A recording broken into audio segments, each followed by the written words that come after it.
Ya okafu simane na uwa. Bami na daw pada daw maduha. Bami na daw pada daw masalawa. Ya aro wo guru bori. Ya aro guru wo banua.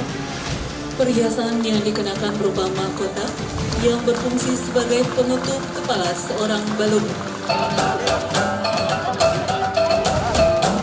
Bahkan tadi saya mendapat laporan 4 provinsi terbelakang di Sumatera Utara, 4 kabupaten di Sumatera Utara ada di Polonias.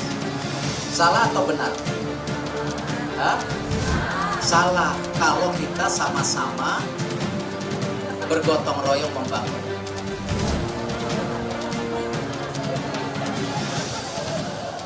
Pak tutupin ya. Selamat ya. Sebuah kehormatan yang luar biasa saya bisa diangkat oleh marga dan menjadi bagian dari Polonias. Karena kita tahu tidak mungkin kita mendiamkan saudara-saudara kita yang tertinggal di berbagai wilayah. Polonias ini ada 4 kabupaten yang terendah dalam ekonominya.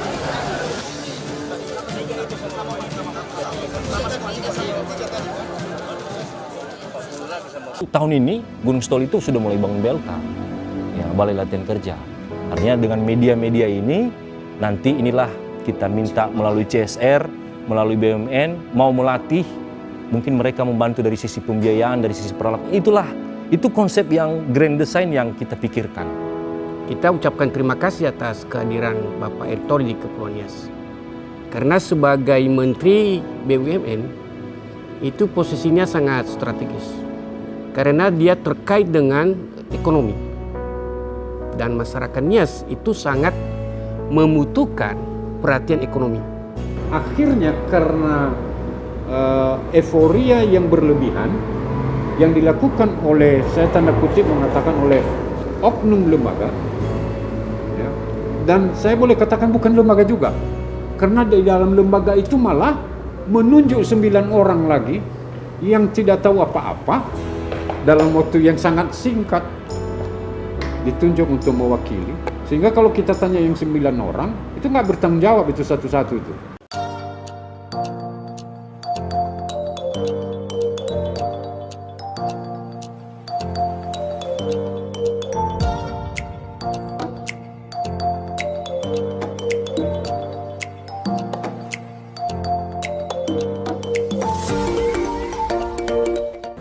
Selamat malam pemirsa, kembali dalam acara One Man Show di Perahu Nias Channel. Malam ini kita kembali berdiskusi, di mana tema malam ini adalah pasca pemberian gelar Balugu pada Menteri BUMN, apa yang menjadi prioritas dalam pembangunan Nias ke depan. Dan untuk diskusi kita malam ini, saya ditemani oleh beberapa narasumber. Dan di sini saya perkenalkan, yang pertama itu adalah Bapak Desmond Telombanua. Beliau adalah akademisi yang saat ini berada di Kota Gunung Sitoli. Selamat malam Pak Telombanua. Malam. Dan yang kedua juga saya tidak asing lagi ditemani oleh salah satu pemerhati sosial di Kota Gunung Sitoli dan merupakan tokoh juga, bahkan mantan anggota DPRD di Kota Gunung Sitoli, Bapak Damili Ergia. Selamat malam. Selamat malam. Dan yang paling ganteng malam ini kita ditemani oleh Kepala Bapeda Kota Gunung Sitoli, Bapak Karya Batee. Ini tergolong masih muda dan energik. Selamat malam Pak Karya. Selamat malam, hidup One Man Show. Jauh. Terima kasih. Ya, sempat beberapa waktu yang lalu di Kepulauan Nias ada sebuah kegiatan dalam penambalan gelar dan sekaligus pemberian nama atau marga pada salah seorang pejabat publik yang ada datang di Kepulauan Nias ini.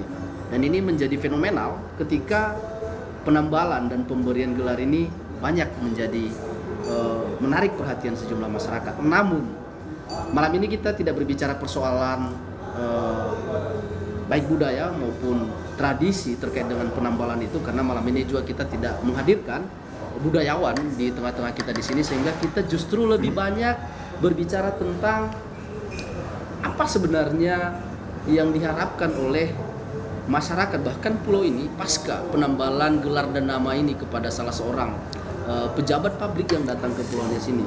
Karena kalau kita melihat bahwa kehadiran pemerintah baik dari pusat bahkan ke daerah ini adalah tentu punya kewajiban bagaimana membangun daerah-daerah terpencil, daerah-daerah yang sudah lama termarginalkan, tentu ini yang sangat diharapkan oleh masyarakat. Untuk malam ini mungkin kita akan meminta tanggapan, pandangan dari setiap narasumber kita terkait dengan pasca pemberian gelar dan kedatangan beliau. Apa yang menarik kemudian setelah kegiatan ini dilakukan? Yang pertama mungkin ini sedikit kami lempar ya ke Pak Karyabate selaku Kepala Bapeda Kota Gunung Sitoli. Tentu dari kedatangan beliau kemarin kan sempat ada beberapa yang disampaikan bahwa beliau itu berharap Nias ini bagaimana diangkat dari persoalan kemiskinan, diangkat dari beberapa ketertinggalan yang harus memang dibangun. Karena sejumlah kabupaten kita yang ada di Sumatera Utara ini ada 5 di kepulauan ini. Kira-kira seperti apa pandangannya terkait dengan isu ini? Baik, terima kasih. Bagi kami dalam kapasitas sebagai Kepala Bapeda yang juga mewakili pemerintah, kehadiran Pak Erick Thohir itu merupakan sebuah harapan baru. Mengapa demikian? Di satu sisi beliau ini kan pejabat negara, kemudian dalam rekam jejak cukup banyak kegiatan yang sukses di tangan beliau ini. Nah, beliau hadir di sini, kita sebagai pemerintah tentu senang ya, tenang. Kenapa? Dengan dia hadir di sini, setidaknya ada optimalisasi dari BUMN yang sudah ada di Kota Gunung Sitoli. Lalu kemudian kita bisa melihat, kemudian berinteraksi. Karena beda rasanya kalau hanya melihat saja. Nah, setelah berinteraksi memang beliau itu pesannya cuma satu, yaitu adalah melayani. Nah, itu pesan beliau. Nah, bagi kita pemerintah, kita memanfaatkan, pemerintah daerah, kita memanfaatkan kesempatan ini. Memang secara statistik, kita ini memang adalah 10 terbesar kalau persentase kemiskinan di Sumatera Utara. Ya. Dan kalau hanya mengandalkan pemerintah daerah itu sendiri, sulit karena keterbatasan kemampuan keuangan, belum lagi dinamika harapan masyarakat terkait pembangunan ini. Lalu kita ini di kepulauan, berinvestasi di kepulauan ini memang butuh keberanian. Kenapa butuh keberanian? Karena kosnya lebih besar kalau di daratan. Mulai dari distribusi, ketersediaan bahan mentah, lalu tenaga terampil. Sehingga harapan kita karena BUMN ini kan milik negara. Selain profit oriented, orientasi lainnya adalah pembangunan manusia. Nah, dengan kehadiran beliau kemarin, kita memang menyambut secara pemerintahan, itu sudah kita laksanakan. Kalau selebih dari situ saya tidak bisa berkomentar ya. Dan tindak lanjut setelah beliau itu, setelah selesai dari Kepulauan Nias ini, lalu kemudian ada arahan-arahan. Beberapa yang kita usulkan pada saat itu dan mendapat respon dari beliau adalah pertama yaitu terkait dengan penerbangan langsung. Yang dulu pernah ada, sekarang sudah off karena kita tidak tahu alasannya. Itu hanya Garuda yang tahu alasannya. Lalu kemudian itu permintaan kita supaya langsung penerbangan dari Jakarta menuju Gunung Sitoli. Tujuannya apa? Ini kan promosi daerah. Nah, promosi daerah, lalu jangkauan ke Nias ini kan semakin lebih mudah. Sehingga sisi ekonominya ini jalan kalau misalnya penerbangan itu dibuka kembali melalui maskapai BUMN. Lalu kemudian kita lihat sendiri gas. Nah, itu yang kita usulkan lagi kemarin, kita sampaikan kepada beliau. Gas ini kan posisi SPP BE kita yang ada di Pertamina itu baru bisa mengisi yang 3 kg.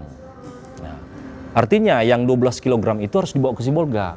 Sehingga dampaknya apa? Yang 12 kg itu naik 50%. Yang biasanya itu adalah sekitar di kisaran 190-180 ribu, naik hampir 300 ribu, naik sekitar 50%. harganya. Sehingga ini dampaknya adalah bisa membebani perekonomian masyarakat. Kemudian dunia usaha. Nah, dampaknya ini bisa memicu laju inflasi dan itu sudah terjadi. Nah, itulah yang kita usulkan yang kedua kemarin. Kemudian selanjutnya kemarin adalah kita berharap. Nah, kita berharap kita ini kan daerah perikanan dan kelautan. Kita punya BUMN. BUMN itu kan perikanan Nusantara dan harapannya mereka mau invest lah di kepulauan ini. Nah, sehingga pengolahan ikan ini bisa sampai pengolahan sampai setengah jadi atau bisa ada pemilahan sehingga bisa ada nilai tambah kepada nelayan kita dan juga dari kabupaten kota yang lain. Itu harapan kita. Lalu kemudian kemarin lagi yang kita harapkan itu adalah terkait dengan pelabuhan angin kita. Nah, di pelabuhan angin ini kan kalau kita bandingkan dengan Sibolga, kalau pernah Bung Wanmen Sibolga terakhir ini, itu terminal penumpangnya luar biasa, keren. Ya udah seperti terminal 3 lah kalau di Jakarta ya, udah keren. Nah harapan kita juga demikian di pelabuhan angin ini. Kasihan, coba lihat masyarakat kita itu, terminal penumpang kita itu sangat tidak layak sebenarnya sebagai pintu gerbang masuk ke Kepulauan Nias. Nah itulah yang kita salah satu usulkan kemarin kepada beliau. Dan kita itu rata-rata yang kita usulkan itu adalah yang bersinggungan dengan BUMN. Karena kita tahu ini kan Kementerian Korporasi, bukan Kementerian Kebijakan. Sehingga harapan kita dengan melalui BUMN ada optimalisasi, ada intervensi yang lebih dibandingkan dengan saat ini. Memang saat ini sudah dilakukan. Kemarin data dari BUMN sendiri, Bank Himbara itu, Bank Himpunan Bank Negara itu KUR itu sudah beredar di kepulauan ya, 300 miliar. Ya, artinya masyarakat kita sudah merasakan KUR ini dengan bunga yang sangat rendah. Lalu kemudian di permodalan madani nasional, itu kan BUMN juga. Saya juga baru tahu kemarin kalau itu BUMN. Nah rupanya nasabahnya di sini sudah sampai 7.000 orang. Nah ini sasarannya ibu-ibu. Nah dengan hadirnya beliau ini, sehingga optimalisasi itu kita dari sisi pemerintah. Kenapa? Karena memang kalau tidak ada intervensi dari pihak swasta dalam hal ini BUMN dan pihak lain, maka akselerasi kita ini memang maju tapi lambat.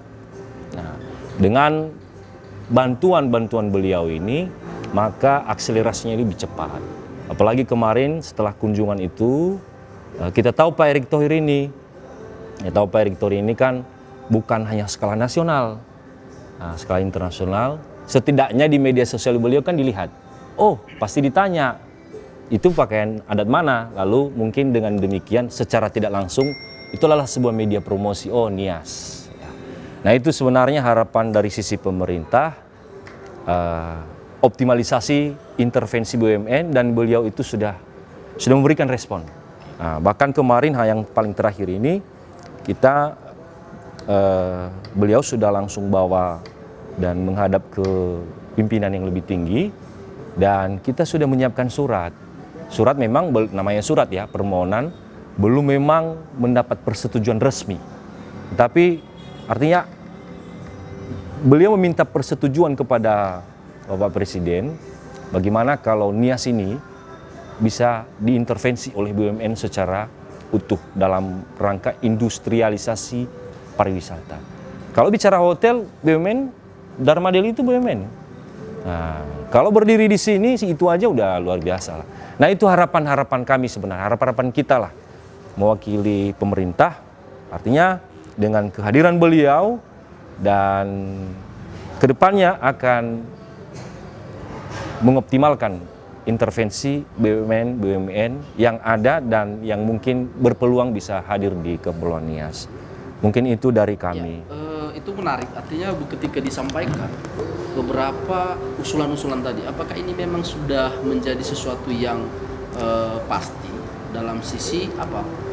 Apakah ini hanya permintaan Kota Gunung Sitoli atau semua kabupaten kota? Semua kabupaten kota. Nah kemarin itu di hari Sabtu itu, surat permohonan itu saya sendiri yang bawa ke kepala-kepala daerah. Ya kita masih bermohon ya, namanya juga bermohon. Kita masih bermohon dan mudah-mudahan ada perhatian, ada pertimbangan dari Bapak Presiden, dan jikalau itu bisa mendapat persetujuan, berarti intervensi Kementerian BUMN melalui BUMN akan lebih optimal di Kepulauan Nias. Ya, artinya kalau bicara apa dampak dan manfaat kedatangan Menteri BUMN di Kepulauan Nias, dari sisi pemerintah tadi sudah dipaparkan. Mungkin dari Pak Damili nih sebagai pemerhati sosial ini kan sedikit ada gonjang-ganjing di masyarakat, justru hal-hal seperti ini kan belum begitu familiar ya apa yang disampaikan tadi. Dari pemerhati sosial seperti apa melihat dan menanggapi apa yang sudah disampaikan dari pemerintah tadi? Baik, terima kasih para pemirsa semuanya. Yahoo. Sebelum saya menanggapi, saya mau minta informasi dulu, karena nanti kalau tidak dapat informasi ini, saya tidak bisa akan menanggapi yang lain-lainnya. Pertama, Erick Thohir dalam kapasitas Menteri BUMN, tujuan utamanya datang ke Kepulauan Nias itu apa? Saya tidak tahu, barangkali kami minta informasi dari pemerintah Kota Gunung Stori, sehingga kami bisa melanjutkan nanti apa komentar kami terkait dengan kehadiran beliau. Oke, mungkin langsung aja. Ya. Artinya ini dari sisi pertanyaan. Jadi beliau memang hadir di sini itu kan dalam rangka kunjungan kerja. Kunjungan kerja ini artinya melihat respon, mendengar dari pemerintah bagaimana BUMN telah melayani masyarakat di Kepulauan Nias, dan itu sudah kita lakukan.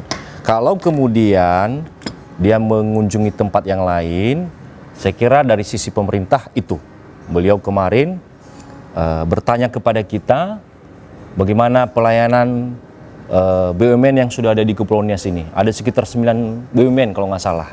Apakah sudah optimal, kemudian bagaimana pelayanan mereka, dan kita juga sudah menjawab sejauh ini masih oke. Lebih kepada kunjungan kerja beliau. Baik, terima kasih informasi. Artinya kehadiran Bagi beliau, kami ya, bagi pemerintah. Ya. Artinya kehadiran beliau ke Kepulauan Nias adalah melakukan monitoring evaluasi atas keberadaan 9 BUMN yang ada di Kepulauan Nias. Tentu sebagai pengamat atau pemerhati sosial, sangat-sangat berterima kasih, dan tugas untuk melakukan MONEF itu adalah kewajiban bagi seorang menteri dan jajarannya, karena dia harus memonitor apa berhasil atau tidak programnya. Pertanyaan berikutnya adalah, karena terkait dengan penyambutan pemerintah di Kabupaten Nias tadi yang berharap Kota Gunung Stoli berharap adanya motivasi, semangat motivasi terhadap BUMN.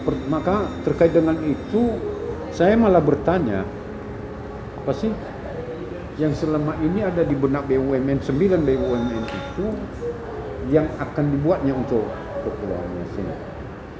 Kita harus mengetahui bahwa keberadaan BUMN selain mencari profit juga sosial. Ini nampak, sosialnya itu nampak di sebagian hasil keuntungan itu dibagi kepada masyarakat melalui program CSR. Mungkin itulah yang diberikan ke warga Kota Gunung Stoli yang saya dengar ada 3.000 paket gitu ya. Kalau saya kali-kalikan kali 100.000 plus sama bungkusnya ya nilai 300 juta lah. Terlepas dari itu, terkait dengan pesawat udara, Garuda tentu ada aturan mainnya. Ada aturan mainnya, dia rugi atau tidak masuk ke Nias. Tingkat penumpangnya full atau tidak. Kalau hanya 2 orang dari Jakarta menuju Nias, tentu ya udah transit saja melalui Medan. Kita semangatnya, kita maunya langsung ke Jakarta. Persoalannya apakah penuh pesawat itu atau tidak? Nah itu dia. Menteri Erick menjawab semua permintaan pemerintah Kota Gunung Stoli, harapan-harapan yang tertuang pada penyampaian itu dia akan menjawabnya nanti saya lihat aturannya, termasuk gas. Masing-masing perusahaan negara ini kan punya aturan. Perusahaan negara gas yang wajar diterima oleh warga Kepulauan Nias atau Kota Gunung Stoli khususnya pada saat ini hanya yang 3 kg. Memang selera kita mau yang 12 kilo. Tentu selera itu kan sudah disesuaikan. Sama seperti naik pesawat langsung, tidak perlu transit lagi ke Kuala Namu. Selera kita maunya itu, tetapi BUMN ini berpikir dia juga punya aturan khusus untuk itu. Tentu sudah diperhitungkan kenapa tidak langsung connect dia ke Gunung Stoli kalau pesawat. Kenapa juga gas itu hanya yang untuk sementara, hanya untuk yang 3 kilo. Bahkan saat ini gas itu nanti yang 12 kilo itu akan diganti. Yang 3 kilo itu kan akan diganti dengan brake yang warna oranye itu. Itu bahkan mengarah ke sana yang 12 kilo. Nah, saya yakin bahwa harapan-harapan pemerintah Kota Gunung Stoli itu ya Semua. tetapi saya juga di balik itu berpikir bahwa aturan masing-masing BUMN berpikir lagi sekalipun itu diintervensi. Contoh, saya kasih contoh dekat saja. Kalau hanya baru 300 miliar beredar uang yang diedarkan oleh Himbara melalui program KUR dan program lainnya di Kepulauan Nias, tapi kan nggak ada apa-apanya 300 miliar. Berapa perputaran uang di Kepulauan Nias satu hari? Artinya, ya tidak semua tersentuh. Bahkan perusahaan permodalan madani, PMN kalau nggak salah pendekannya itu tiba-tiba muncul kan pada saat kunjungan menteri itu. Katanya ada datanya tadi, kata pemerintah Kota Gunung Stoli tadi mendengar ada dia menyalurkan dana bergulir untuk. Padahal dana bergulir itu kenapa kita selama ini tidak mengetahui ya? Karena memang sasarannya untuk perusahaan mikro, bukan perusahaan kecil menengah, dia perusahaan mikro. Dan itu yang bisa dimanfaatkan barangkali oleh masyarakat kita. Nah, bahwa dia tidak pernah ada kantor di Kepulauan Nias itu selama ini, mungkin ada pertimbangan teknis. Itu seharusnya pemerintah kabupaten kota memfasilitasi itu. Kalau BRI, kalau Pegadaian, kalau BNI, Bulog, Pelindo, Garuda, dan ada beberapa lagi yang BUMN yang ada di Nias ini tapi sembunyi karena ya tidak semua orang Nias mengetahui bahwa dia BUMN. Bisa disampaikan, jadi yang sembunyi-sembunyi itu apa sebenarnya yang abang ketahui? Ada yang hanya beroperasi dia, tetapi dia nggak ada merek di sini. Bisa dijelaskan biar tidak menjadi ya, salah satunya PMN tadi. Di mana kantornya di sini PMN itu? Sementara dia sudah beredar, uangnya katanya sudah beredar di usaha-usaha mikro di Kepulauan Nias. Jadi artinya kalau saya mau menilai kehadiran Erick Thohir di Nias itu hanya sebatas monitor dan evaluasi daripada program kerjanya. Tidak ada lebih dari situ. Yang menjadi persoalan kira-kira ketika dia melakukan aktivitas monitoring dan ya, yang menjadi persoalan adalah pelanggaran adat. Pelanggaran adat Nias yang dilanggar, itu yang terjadi. Jadi karena tidak ada yang menangani adat dan budaya di antara kita malam ini, tentu ya hanya sebatas itu kita tidak bisa berkomentar. Karena kalau ada itu beda lagi. Karena gini ya, kita harus tahu, mungkin selama ini gampang aja orang mengatakan adat budaya. Adat sangat berbeda dengan budaya. Ya. Adat adalah aturan hukum sekelompok masyarakat yang telah digariskan. Kalau di etnis Nias, dia tanpa surat, tanpa tertulis secara lisan. Itulah namanya dalam bahasa Nias fondake, sudah diraku, artinya sudah ada goi-goinya, aturan-aturannya. Nah, itu adat. Sementara kalau budaya itu hasil kreasi manusia. Hasil kreasi manusia, contoh kebudayaan menari dengan nama Maena. Itu kan hasil kreasi manusia. Yang dulunya kaku hanya main injak-injak, sekarang agak-agak injakannya tidak begitu keras, hanya kadang-kadang kayak berjoget, karena beda. Jadi itu hasil karya manusia yang secara turun-temurun diikuti oleh sekelompok masyarakat. Nah, terkait dengan kehadiran Erik, ya judulnya karena terjadi pelanggaran adat itu, ya saya sebagai masyarakat etnis Nias sangat menyesali hal-hal demikian. Terlepas dari euforia kita menerima tamu. Yang terjadi ini saya melihat euforia yang luar biasa. Euforia, semangat, mengharap. Makanya saya berkomentar, jangan mimpi. Jangan mimpi. Mimpi ada batasnya. Jangan terlalu menghayal. Makanya kadang kalau ada orang yang bertanya, saya bilang itu lagi ngigau kali. Karena ada keterbatasan. Kita tahu bahwa Erick Thohir, apapun program pemerintah, kalau dia ketua panitia, kalau dia menjadi koordinator, itu pasti berhasil. Ya. Termasuk apa yang terjadi di Palembang beberapa tahun yang lalu sebelum dia jadi menteri, itu berhasil semua. Berhasil, kita tahu. Tetapi terkait dengan bagaimana membangun Nias, tidak perlu kita menjual dalam tanda kutip, menjual adat yang seharusnya tidak boleh. Nah, kalau untuk mau menyambut, menghargai, memberikan kenangan kepada seseorang yang baru datang, yang nggak pernah datang ke Nias, sah-sah saja. Ingat, nggak usah yang lain-lain. Motif dan model pakaian adat Nias itu tidak ada di daerah yang lain di seluruh Indonesia. Artinya dengan itu saja cukup. Sudah bisa menggambarkan dan dia akan terkenang, oh saya ke Nias. Contoh, kalau orang ke Nias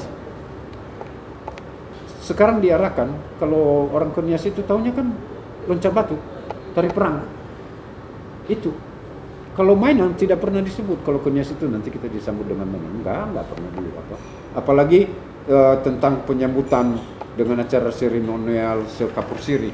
Enggak, lebih jago Melayu kalau soal itu. Nias nggak akan diingat kalau soal itu. Jadi kita seharusnya kalau menyambut tamu itu, apalagi kalau pemerintah ya, saya selalu kritisi. Tidak perlulah kita membuat acara-acara seremonial yang mengeluarkan dana banyak. Cukup menghargai seseorang itu dan bagaimana membuat dia terkenang atas kunjungannya itu kepada kita. Apalagi kalau pemerintah melakukan monitoring, evaluasi atau kunjungan kerja, ya kita sudah pengalaman lah. Kalau ke daerah Jawa kita nggak usah jauh-jauh ke Solo, waktu Pak Presiden sekarang masih wali kota, yang dihidangkan sama saya hanya pisang kepok yang sudah dimasak, kopi, hanya itu untuk tamunya. Kita kembali ke Kepulauan Nias 5 kepala daerah. Kita lihat apa yang terjadi kalau ada tamu. Potong memotong, simbi dan lain-lain sebagainya. Artinya tidak efisien. Nah, memang ini kita harus bedakan. Jika acara adat, tentu seremonial dan budaya yang berlaku. Jika datang tamu, tentu budaya yang berlaku.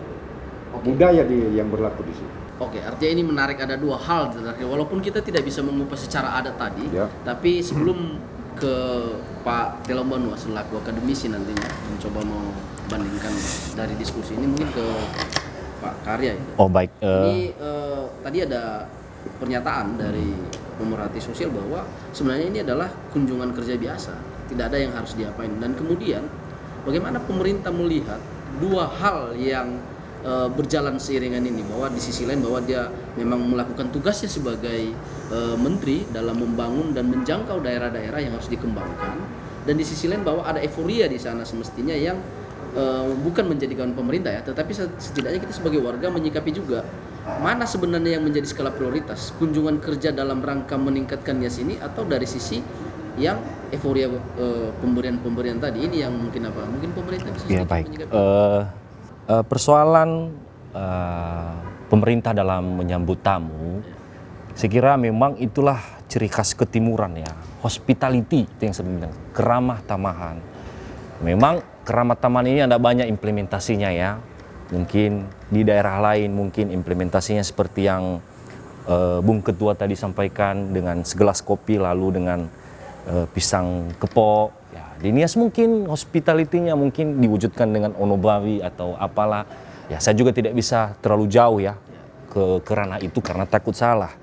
Kurang lebih kalau saya melihat semangatnya di situ saja. Ini persoalan keramah tamahan saja, hospitality. Karena ini yang lagi didengungkan dan ini ciri khas orang Indonesia. Lalu kemudian terkait dengan pesawat, kita tahu memang BUMN ini kan selalu ada regulasi, semuanya ada regulasi. Dan bukan berarti kita mengajak lalu melanggar regulasi, tidak. Sama seperti di penerbangan langsung sebelumnya, itu juga kan ada sebuah kemudian ada PKS ya. Kalau tidak salah kemarin itu kan ada landing fee. Ya, ada landing fee yang harus dibayar. Kalau semisalnya penumpangnya tidak begini dan begini, itu nanti kan pada waktu itu diatur. Namun kemudian off karena ini informasi yang kami dengar, itu adalah kontrak awal Garuda dengan pihak yang rental, leasing. Nah, sudah tidak masuk angkanya sehingga penerbangan itu tidak dilanjutkan. Artinya bukan kesalahan kita di sini. Nah, kalau kemudian melalui maskapai pemerintah, kemudian langsung dari Jakarta menuju Gunung Stoli, ya tentu nanti kan soal bagaimana aturan main, ya kita lihat apakah bisa dilakukan oleh daerah atau tidak bisa, kan gitu ya. Tentu kan hitung-hitungannya harus mengedepankan efisiensi. Dan itu juga harus kesepakatan 5 kepala daerah. Karena kalau hanya satu daerah tentu tidak bisa. Nah, jadi harus mungkin kesepakatan semua daerah dan nanti kita tunggu kalau memang ada respon positif, kemudian diberikan peluang, ya kita siap berdiskusi untuk itu. Tapi apakah tidak menjadi sebuah penting persoalan pintu masuk ini dari sisi pesawat tadi ya? Bahwa Nias itu hanya 2 pintu masuk, selain dari jalur laut dan jalur udara. Dan sampai saat ini tiket termahal baik di jalur laut maupun jalur udara itu adalah Kepulauan Nias. Bayangkan kita hanya menempuh dengan 45 menit Ya, Medan. sama dengan yang Jakarta. Iya, sama dengan, tapi sudah jutaan. Iya. Laut kita juga seperti itu. Sampai saat ini bahwa harga tiket penyeberangan laut kita itu sudah luar biasa. Penyeberangan Sibolga ke Nias itu bahkan kalau ada penyeberangan kendaraan itu udah jutaan dan termahal. Emang di Indonesia kalau saya dengar-dengar. Nah, apa komitmen menteri kemudian terkait melihat ini bahwa maju tidaknya ini kembali ke pintu masuk tadi? Salah satunya adalah bagaimana menyediakan fasilitas itu tadi. Ya. Penerbangan salah satu komitmen. Teori ekonominya kan sederhana. Ketika tinggi permintaan, maka ya harga akan naik. Jadi kurang lebih itu kan sebuah pertanda bahwa alur keluar masuk Kepulauan Nias ini cukup tinggi. Ya. Jadi itu harapan kita. Kalaupun itu nanti dibuka jalur ini, ya kita siap berdiskusi tentu adalah untuk bagaimana juga efisiensi dan tidak membebani daerah. Kemudian persoalan persoalan gas 3 kg ini bukan persoalan selera. 3 kg itu bersubsidi. Nah, seharusnya ASN itu nggak boleh pakai itu. Dan kita ini yang sekiranya sadar diri mapan lah. Sama seperti Pertamax dengan apa? Pertalite. Nah, dengan beban yang demikian besar jangan heran. Banyak ASN itu pakai gas 3 kg. Harusnya juga badan usaha seperti ini tidak boleh pakai gas 3 kg. Karena itu adalah subsidi. Nah, makanya harapan kita karena pengisiannya di Sibolga itu akan menyebabkan biayanya lebih tinggi karena distribusinya dari Sibolga kemari. Nah, harapan kita SPPBE itu mengisi juga yang 12 kg sehingga selisih harga ini tidak terlalu jauh kenaikannya. Itu harapan kita. Kalau kemudian beralih dalam bentuk lain, ya kita mengikuti kebijakan pemerintah. Seperti yang disampaikan Ketua tadi, mungkin dialihkan ke bentuk yang lain, ya kita ikuti saja. Yang paling penting kita ini sekarang, harapan Kota Gunung Stoli ini, gas yang subsidi ini biar dinikmati orang yang pantas menerimanya. Nah, tetapi kita juga harus menjamin 12 kg ini rentang harganya jangan terlalu jauh sekali. Kasihan. Kasihan sekali karena kenaikannya 50% karena diisi di Sibolga. Nah, harapan kita 12 kg ini diisi di Gunung Stoli ini Sehingga dengan sadar diri kita yang ASN yang sudah pendapatan di atas UMK, ya sadar diri kita pakai yang non subsidi yang 12 kg. Itu harapan kita. Lalu kemudian persoalan PNM ini kami juga baru mendengar pada saat itu. Ya, baru mendengar. Dan pincangnya saya sudah hubungi kemarin, artinya kita ajak lah. Kalau persoalan kita fasilitasi, kita lihat sendiri, kita juga di Pemko ini kebetulan karena banyak X dari kantor X dari Kabupaten Nias, ya banyak yang kita pinjam pakaikan untuk bisa mendukung kegiatan-kegiatan pemerintah yang sifatnya instansi vertikal. Nah, PNM ini memang belum ketemu sampai hari ini karena waktu yang tidak pas ya, karena suasana tahun baru juga. Tapi dalam waktu dekat kita akan ketemu. Saya secara pribadi saja kemarin terkejut ketika disampaikan bahwa rupanya PNM itu sudah ada di sini. Ada di sini. Dan ini kita akan jalin komunikasi supaya ini dimaksimalkan. Lalu kalau kemudian persoalan yang lain-lain, persoalan adat, tentu benar yang disampaikan Pak Ketua tadi. Saya tidak bisa merespon itu karena tidak punya kapasitas untuk merespon itu. Saya membatasi diri di merespon persoalan di pemerintahan saja. Dan penyambutan beliau juga kita sudah lakukan sederhana secara pemerintahan di kantor wali kota. Kita sudah lakukan penyambutan, lalu kemudian penyambutan yang lain saya tidak bisa memberikan saran pendapat. Terima kasih. Mungkin dari sisi akademisi pandangannya terkait dengan beberapa yang disampaikan oleh dua narasumber tadi. Mungkin dari sisi akademisi melihat seperti apa? Baik, terima kasih kepada Wan Menso atas undangan yang disampaikan kepada kami menjadi salah seorang narasumber pada talkshow malam ini. Jadi apa yang kita bicarakan pada malam hari ini, saya merasa masyarakat juga mengharapkan pembicaraan lanjutan dari apa yang sudah terjadi, kehadiran dari Bapak Erick Thohir itu. Bagi kami sebagai seorang akademisi, yang pertama dulu, kita ucapkan terima kasih atas kehadiran Bapak Erick Thohir di Kepulauan Nias. Karena sebagai Menteri BUMN, itu posisinya sangat strategis. Karena dia terkait dengan ekonomi. Dan masyarakat Nias itu sangat membutuhkan perhatian ekonomi. Pengembangan ekonomi di Kepulauan Nias itu. Hanya tinggal kita bagaimana memanfaatkan posisi beliau sebagai Menteri BUMN itu ya, gitu ya. Nah, dan mungkin ya pemerintah daerah yang bisa melanjutkan hal itu. Ada beberapa poin tadi yang disampaikan oleh Ketua Bapeda, ya kita harapkan itu dapat di follow up begitu ya. Yang berikutnya tentang ya pro kontra dari pemberian gelar Balugu kepada Erick Thohir gitu ya.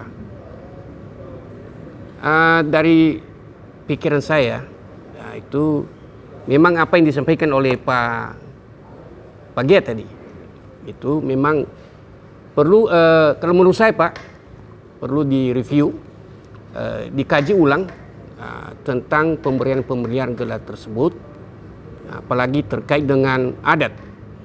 Itu Balugu ini kan sebagai ketua adat ya pada suatu kampung dan benua dan sebagainya. Tetapi kalau pemerintah kota LBN memberikan itu, menurut saya itu sebagai rasa hormat, ya, rasa hormat kepada tamu yang dianggap memang sangat memberi perhatian terhadap Kepulauan Nias ini. Saya menganggap kehadiran Pak Erick Thohir itu pertanda bahwa dia memberikan perhatian kepada Kepulauan Nias. Ya, kepentingan Kepulauan Nias itu yang saya catat dalam benak saya gitu.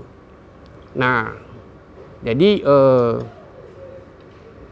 rasa hormat itu wajar kita berikan kepada pimpinan yang dianggap berhasil dalam memimpin. Karena Balugu itu juga itu esensinya apa?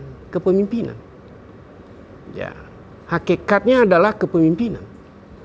Dia memimpin sekelompok tali fuse, ya, masyarakat, begitu supaya orang-orang ini bisa mendapat pembinaan, bisa mendapat hidup sejahtera.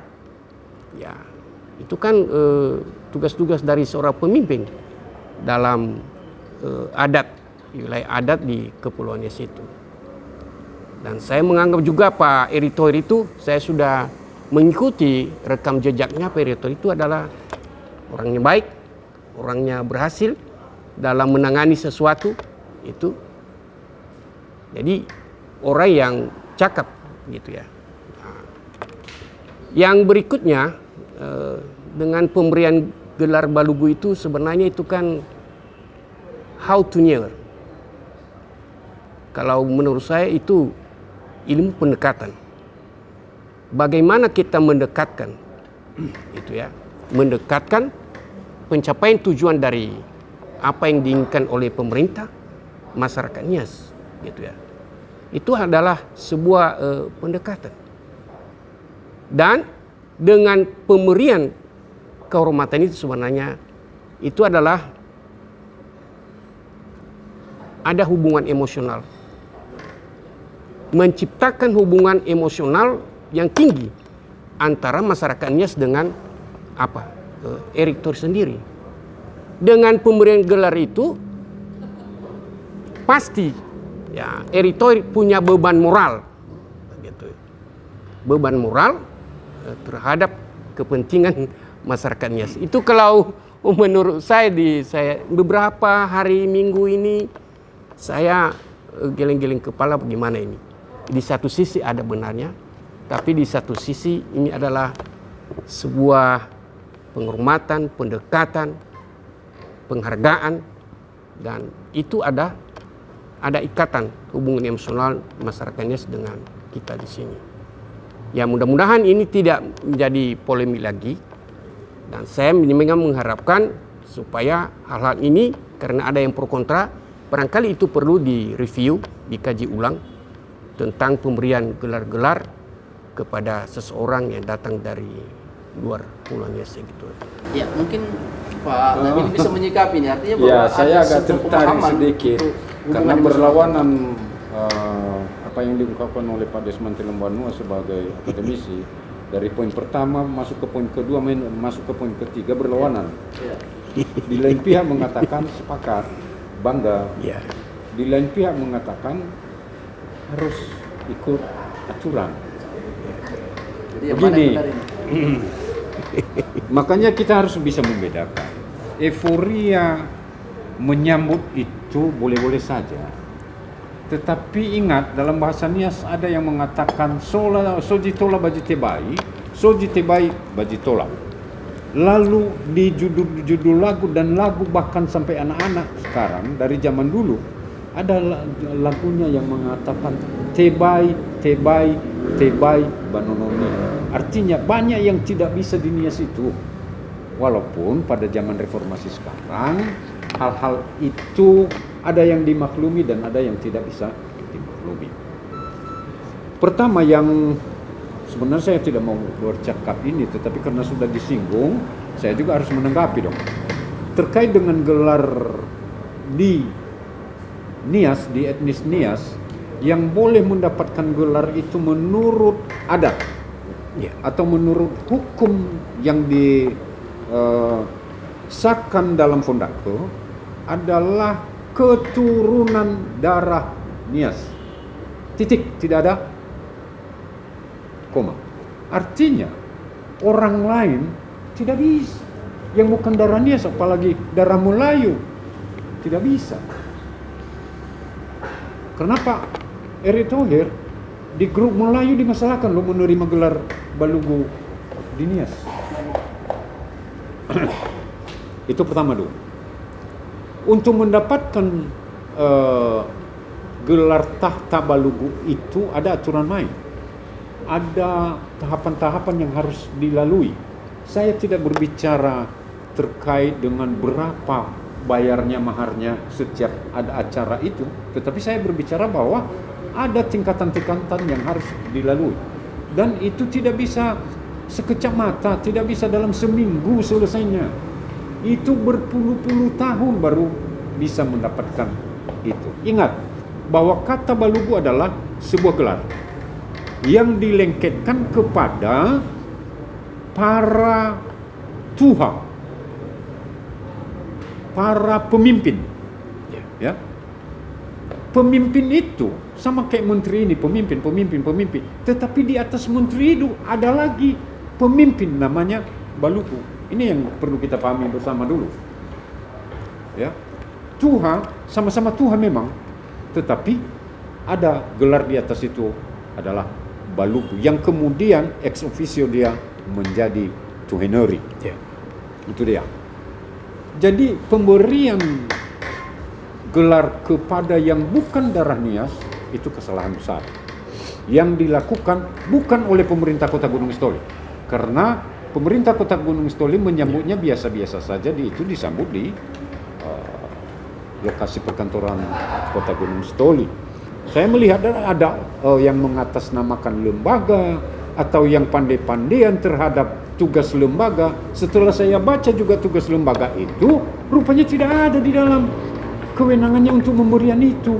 Nah, sedikit saya potong, Pak Damini. Artinya yang menjadi perhatian masyarakat sekarang kedatangan Erick Thohir itu membangun Nias atau persoalan penambalan. Nah, ini dia sudah terbalik jadinya. Karena kita tidak membahas aturannya masyarakat Nias menyatukan mata terhadap efek dari kehadiran Erick Thohir sebagai Menteri BUMN. Tetapi akhirnya karena euforia yang berlebihan yang dilakukan oleh, saya tanda kutip mengatakan oleh oknum lembaga, ya, dan saya boleh katakan bukan lembaga juga, karena di dalam lembaga itu malah menunjuk 9 orang lagi yang tidak tahu apa-apa di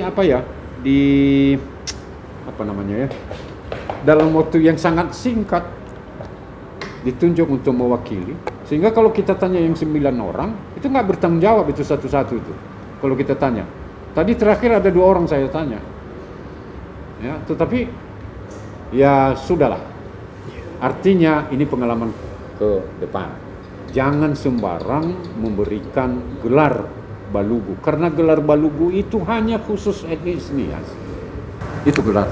Ya, artinya sekarang kita mau tidak terlalu membahas terlalu dalam persoalan Balugu dan budaya.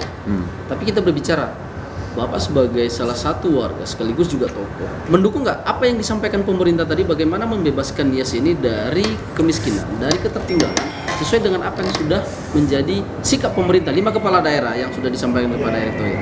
Ya, atau mana yang gini ya, menyita para perhatian kepala ini? daerah ini kan punya trik politik masing-masing, punya jaringan politik masing-masing. Saya yakin bahwa dengan trik politik masing-masing saja, Nias ini secepatnya terangkat dari keterbelakangan dari berbagai bidang, terutama di bidang ekonomi. Kita punya menteri kok, putra Nias, darah Nias. Nah, apakah dia bisa mengurus Nias ini atau tidak? Tentu dari sisi hukum, karena kebetulan menteri hukum, ya bidang hukum, ya pasti. Bidang ekonomi, ya tentu menteri yang membidangi ekonomi dong. Oke? Kalau cerita BUMN, apa yang bisa dikerjakan BUMN di Nias ini? Nah, ini yang nggak bisa tadi hanya secara umum aja yang akan diharapkan oleh pemerintah kabupaten kota di Nias. Sebenarnya ya PTP itu kan bisa diintervensi masuk ke Kepulauan Nias. PTP kebun apa? Kebun karet. Karena rata-rata orang Nias berkaret. Bisa sawit? Nggak bisa, jawabannya nggak bisa. Rugi kalau ada PKS yang kecil saja tidak masuk. Karet bisa. Tentu kalau PTP yang masuk, nah ini yang kita harapkan tadi. Bukan hanya yang gas, Yang kita pikirkan adalah kelanjutan daripada program kehadiran BUMN itu di Kepulauan Nias ini. Kalau bank, nggak usah banyak-banyak diundang bank masuk ke Nias ini, cukup aja biar aja BRI sama BNI yang kaya raya di sini, biar swasta yang masuk yang lain. Nah, banyak hal-hal lain yang perlu dilakukan di masyarakat Nias untuk mendongkrak bagaimana tingginya perekonomian masyarakat di Nias ini. Kalau kita cerita tadi manfaat daripada gas, ya tidak lebih dari 15.000 pegawai negeri yang ada di Kepulauan Nias. Kota Gunung Stoli 2.500 ke 3.000 lah. 5 kabupaten kota rata-rata kali 3.000, baru berapa? Baru 15. Oke, pengusaha ada 1.000 yang mapan. Ya, katakan 2.000 lah, baru berapa? 17.000. Jumlah total masyarakat Nias berapa ratus ribu? 800.000. Berapa persen yang menikmati, yang menyalahi menggunakan gas itu? Sangat kecil.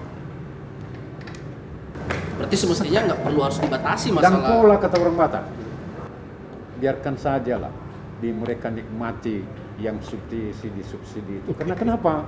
Itu juga membantu masyarakat walaupun dia pegawai negeri sipil. Karena gajinya kurang, mau tak mau dia harus memakai gas yang 3 kilo.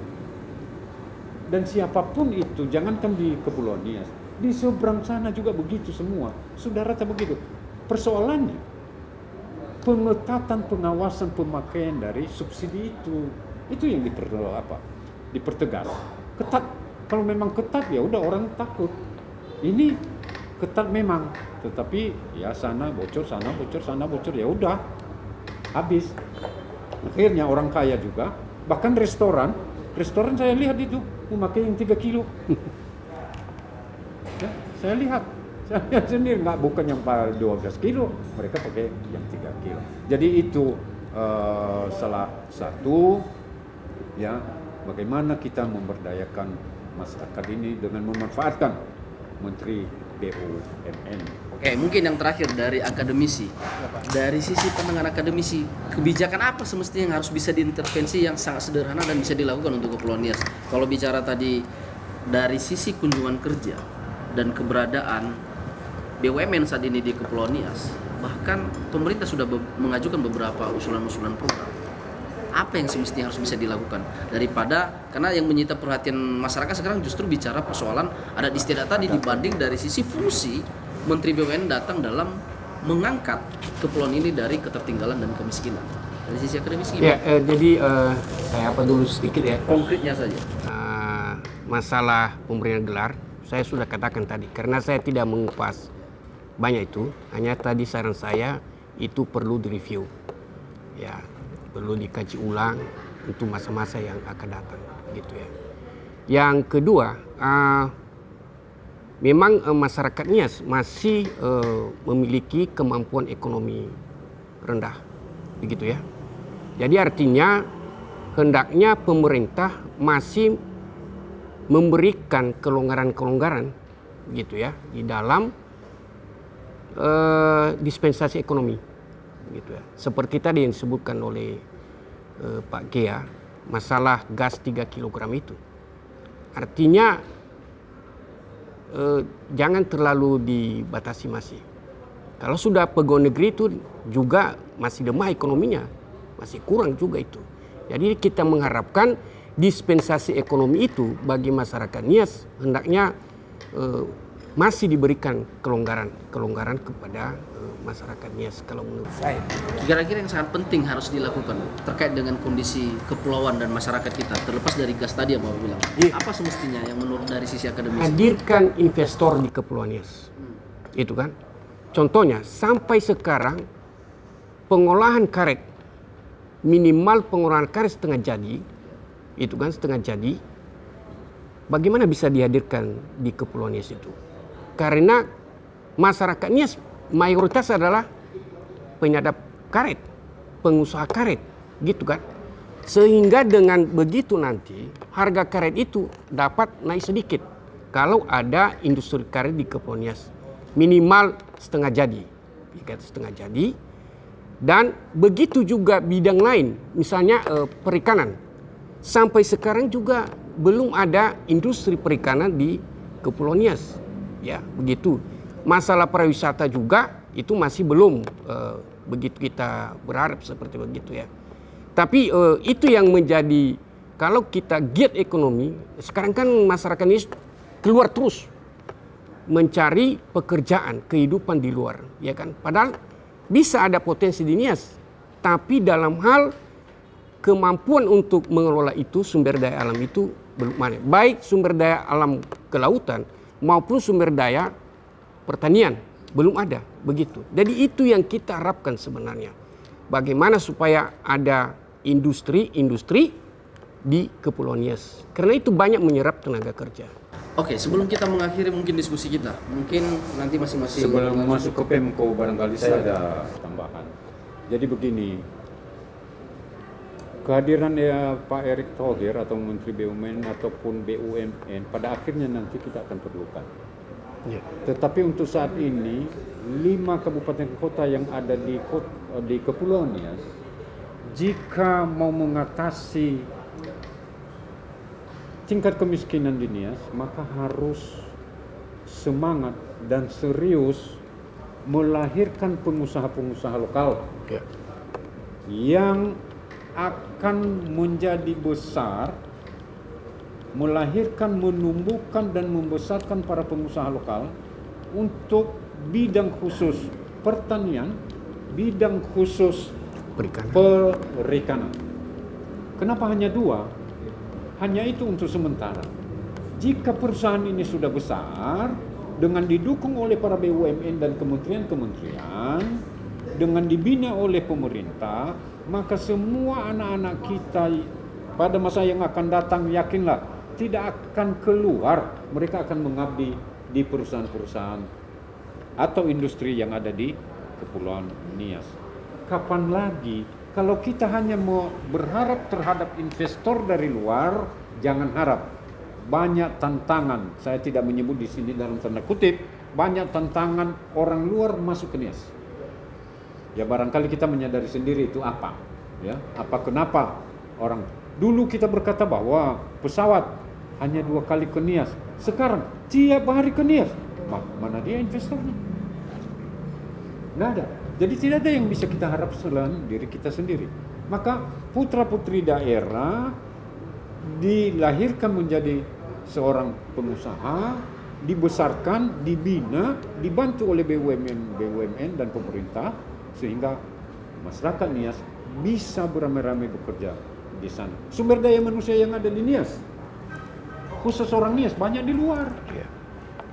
Mau mengabdi di Kepulauan Nias, bagaimana dia mau mengabdi? Tempatnya nggak ada. Nah itu dia. Jadi barangkali itu daripada ending kehadiran Erick Thohir akan kita pergunakan jika 5 kepala daerah bisa memanfaatkan itu melalui melahirkan para pengusaha-pengusaha yang ada di Kepulauan Nias. Sepanjang tidak melahirkan itu, maka sepanjang itu semua itu hanya bahasa diplomasi. Terima kasih, ini sangat menarik. Ada 2 masukan terakhir dari 2 narasumber. Mungkin dari Pemko sendiri menyikapi persoalan bahwa bagaimana membuka lapangan pekerjaan, bagaimana kemudian menuntaskan kemiskinan, bagaimana kemudian keberadaan atau kedatangan Menteri BUMN bisa menjadi sebuah kebangkitan perekonomian dan kebangunan daerah ini dari ketertinggalannya. Dari apa yang sudah dilakukan tadi, sejauh ini apakah 5 kepala daerah ini sudah sepakat dan seperti apa untuk menggandeng BUMN untuk bisa betul-betul berada dari sisi peningkatan daerah ini nantinya? Apa yang sudah mulai dilakukan oleh pemerintah Kota Gunung Sri dan 5 kepala daerah lain di segmen terakhir ini? Ya, jadi pertama dulu saya mau meluruskan persoalan gas ini tidak pernah ada larangan. Tidak ada larangan, mau ASN mau siapapun boleh beli yang 3 kg. Tapi kan kita ini kan lagi membangun kesadaran diri. Ya. Ini kan kalau tujuan bernegara kita dalam pembukaan undang-undang itu kan keadilan sosial, artinya yang mampu sadar diri lah, nggak usah beli yang subsidi. Tetapi karena kenaikannya jauh sekali, dari 195 ke 200 sampai menyentuh 290. Misalnya saya, karena terlalu jauh sekali, saya ambil yang bukan hak saya sebenarnya. Jadi itu sebenarnya, soal 12 kg ini tidak ada beban di daerah. Dan kalaupun itu dikabulkan, kita sangat bersyukur sekali. Itu meringankan beban. Artinya kita pun di daerah ini tidak ada pembatasan. ASN nggak boleh ini, nggak boleh. Boleh, silakan. Tapi mereka sembunyi-sembunyi nih belinya. Karena ini persoalan malu ini, sadar diri nih. Karena kan orang yang kalau kita mau maju kan harus sadar diri bahwa itu tidak boleh. Kalau masalah larangan tidak dilarang, sama seperti Pertalite. Kita sembunyi-sembunyi juga ganti plat bisa isinya pakai Pertalite kan gitu. Kurang lebih seperti itu, Pak. Hanya dengan 12 kg harapan kita tingkat kesadaran ini tidak harus diperhadapkan dengan harga yang tinggi dengan sadar diri. Nah, itu dia. Kurang lebih seperti itu. Lalu kami mau merespon terkait dengan investasi yang sudah disampaikan, ya, sudah disampaikan. Bagaimana BUMN itu berinvestasi di sini? Di sektor pertanian itu memang kita sudah diskusikan kemarin, dan mereka agak kesulitan karena PTP itu ada skala hektar minimal untuk bisa mereka masuk ke sini. Maka solusi kemarin itu yang kita minta itu kepada mereka melalui CSR ini ada pemberdayaan, ya, ada pemberdayaan. Potensi kita ya seperti disampaikan tadi karet. Walaupun karet itu sebenarnya tidak kompetitif kalau karet Nias. Kenapa? Kita butuh waktu lama. Kalau daerah lain mereka sudah oke-oke, kita ini kan masih karet-karet tradisional kebanyakan, gitu ya. Potensi yang lain kita ini lagi kan pakan ternak, jagung hibrida. Itu potensi yang bisa dikembangkan. Kemarin diskusi dengan pengusaha lokal, sudah ada pengusaha lokal pakan ternak. Itu 200 ton dalam 1 bulan kebutuhan jagung hibrida kita. Itu potensi. Nah, memang kemarin sudah kita diskusikan apa yang bisa dilakukan di sektor pertanian ini. Nah, sektor pertanian ini kita punya lahan, ada lahan yang posisi pinjam pakai dari Kementerian Pertanian. Artinya kita berharap BUMN ini kan dia punya Kementerian BUMN kan dia punya BUMN di sektor pertanian ini. Apa yang bisa dilakukan di sini? Apakah penangkaran benih atau bagaimana? Apapun lah, kita siap. Artinya lahan pun kisaran di sana itu kisaran ya, saya juga belum pernah mengukurnya, itu kisaran di sekitar 30-an hektar lahan itu. Artinya kita merespon itu. Memang di kepulauan ini ya mayoritas kita tidak bisa dipungkiri di sektor pertanian masih. Lalu kemudian di sektor perikanan juga demikian. Harapan kita kemarin kita sudah diskusikan dengan mereka. Mereka ini kan punya PT Perikanan Nusantara, PT Perikanan Indonesia. Nah, melalui PT Perikanan Indonesia ini kemarin yang kami sarankan, karena saya juga bukan expert di bidang perikanan ya, tidak ahli di bidang itu, yang kita sarankan itu adalah sampai pengolahan setengah jadi, artinya pemilahan, mana untuk konsumsi, mana yang kualitas ekspor atau bagaimana. Itu yang kita harapkan kemarin. Nah, kalau kita lihat sekarang kita di Gunung Stoli, cold storage saja tidak ada. Sehingga ikan yang ditangkap ini, mohon maaf nelayan-nelayan itu ada banyak, mungkin tidak langsung yang dibawa ke Nias ini hanya untuk konsumsi saja. Tidak ada lagi pemilahan, mau dia kualitas ekspor dimakan di rumah. Padahal sebenarnya kalau sudah ada cold storage ini harapan kita nanti kemarin sampaikan, sehingga ada pemilahan, sehingga nilai tambah ini ya bisa terjadi. Tidak langsung dulu dibawa ke Sibolga, langsung Sibolga yang memilah. Kalau kita lihat Sibolga itu berapa sekali garis pantainya, lebih panjang garis pantai kita. Tapi namanya kota ikan. Nah, artinya dia mampu memanfaatkan potensi ya, peluang-peluang yang ada. Nah, itu di sektor perikanan. Lalu kemudian soal bagaimana BUMN ini berinvestasi di Kepulauan Nias, itu harapan kita, Pak. Kita berharap sekali bagaimana mereka berinvestasi di Kepulauan Nias. Tetapi kita juga harus memaklumi, seperti disampaikan Bung Ketua tadi, bahwa mereka ini adalah profit oriented. Mereka akan hitung-hitungan. Memang ada unsur sosialnya, tetapi kalau sosial semua tidak bisa juga. Setidaknya mereka ini kan bisalah BEP-nya itu mereka hitung, Big Event Point itu berapa tahun. Nah, itu harapan kita. Dan kita di pemerintah kota, bukan hanya kita, semua kepala daerah hari ini sudah bersepakat. Apapun sekiranya kita diminta datang ke Jakarta berdiskusi soal potensi dan bagaimana mekanisme pengembangan, kita siap. Nah, diskusi awal kemarin artinya Gunung Stoli ini kita di bagian akomodasi. Artinya ketika orang datang ke sini, dia ke utara, dia kembali ke Gunung Stoli. Dia ke barat, dia masih kembali ke Gunung Stoli. Nah, selatan mungkin bisa menjadi sebuah tujuan untuk menginap. Tetapi itulah yang akan dibangun secara terintegrasi. Kita tunggu nanti. Harapan kita dengan kehadiran Pak Erick Thohir kemarin, apalagi dengan ada sebuah penabalan gelar secara pribadi, terlepas dari proses, ya ada kebanggaan tersendiri. Kenapa? Kalau kita lihat dulu ya berarti udah ada 3 orang menteri nih, orang Nias ya. Sehingga dengan demikian adalah nanti beban moral.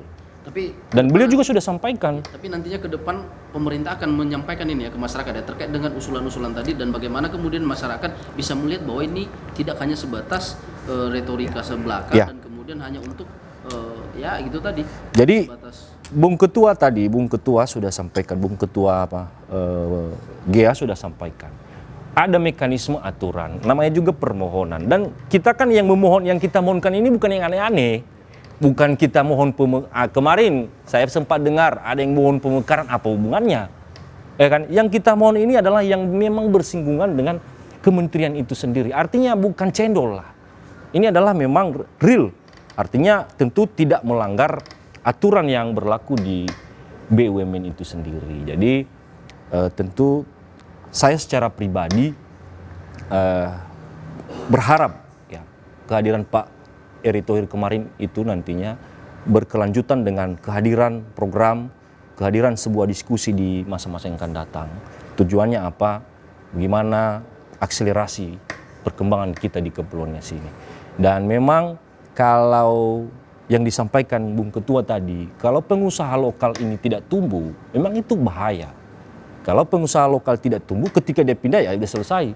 Tapi itu masuk dalam agenda pemerintah kota dia? Ya itu akan masuk dalam agenda pemerintah kota. Tahun ini Gunung Sitoli itu sudah mulai bangun BLK, ya Balai Latihan Kerja.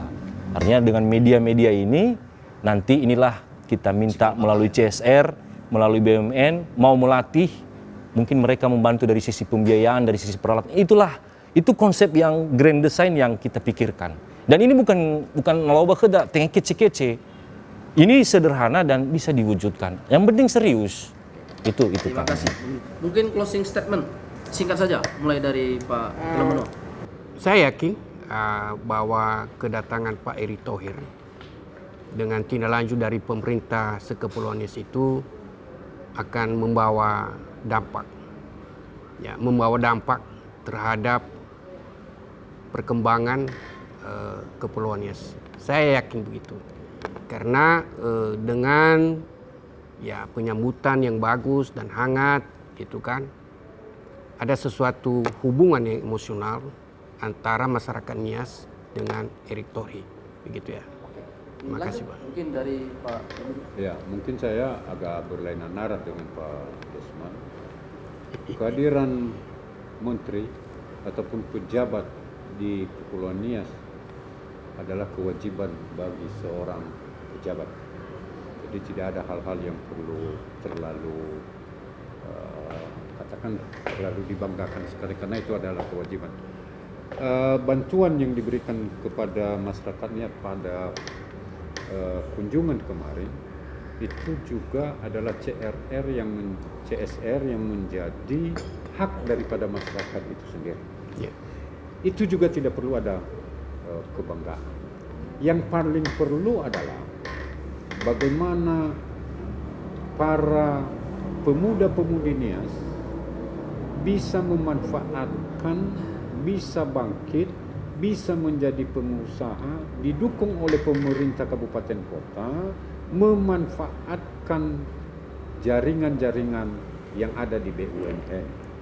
Kalau kita berharap melalui menteri yang saat ini, Pak Erick Thohir, belum tentu 3 tahun ke depan beliau ada di kementerian itu. Paling ada dia nanti beberapa hari ini ya mungkin jadi ketua PSSI lah. Okay? Masih ingat blueprint pariwisata di Kepulauan Nias di zaman menteri mana itu ya, yang pernah datang ke Kabupaten Nias zamannya SBY. Blueprintnya itu sudah ada. Habis SBY blueprintnya hilang sampai sekarang nggak ada. Itu blueprint pariwisata Nias. Jadi kalau cerita pariwisata sebenarnya sudah ada blueprintnya, lihat di kementerian sana, bukan baru disusun lagi. Jadi artinya kelihayan para kepala daerah ini sangat dibutuhkan. Tapi perhatian pemerintah pusat itu adalah suatu kewajiban. Apalagi kalau hanya kunjungan kerja atau monitoring evaluasi MONEF, ya sama aja kayak MONEF yang dilakukan oleh OPD masuk ke kecamatan, masuk ke desa. Apa yang terjadi? Kita berkata jujurlah, kalau para ASN melakukan MONEF ke desa itu, kan ada catatannya di situ. tidak perlu kali terlalu disambut-sambut karena orang sudah ada biayanya kok di sana. Kalau untuk buat kesan, buat aja yang terbaik cukup. Saya pikir itu. Terima kasih. Closing statement.